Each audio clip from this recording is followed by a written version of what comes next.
In this video, I'm going to teach you how to transfer data from a broken iPhone to a laptop. It's a very easy process, so make sure to follow along. If you have a broken iPhone, you can still salvage the data and transfer it over to a PC, laptop, MacBook, whatever it is that you have. So I'm going to be going over what I believe are the most convenient options to recover your data. For the first one, if you had an iCloud backup set up prior to the iPhone breaking down, this is going to be by far the easiest solution possible. iCloud must have been enabled before it broke down.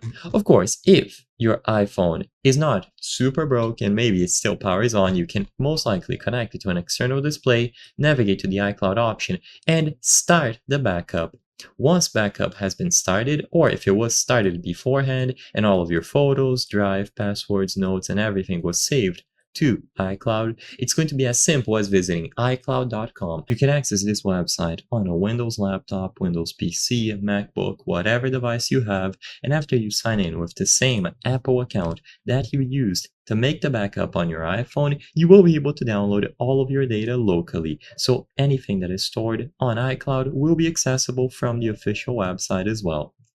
Now, if iCloud is not an option for whatever reason, you cannot download the iCloud backup to a new device or set it up.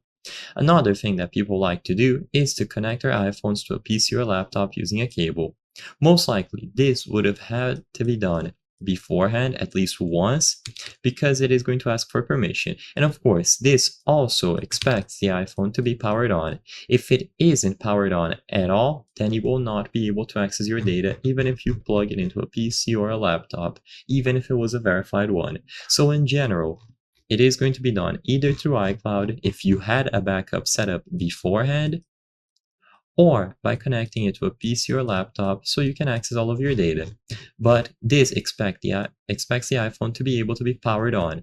If your iPhone is not powering on and you did not have an iCloud backup set up beforehand, then it basically becomes impossible. If this video cleared up any questions that you had, please consider subscribing. As you can see, 83% of the people watching our videos are not subscribed. By subscribing, you can help us make high quality videos. Thank you for watching, and I'll see you on the next one.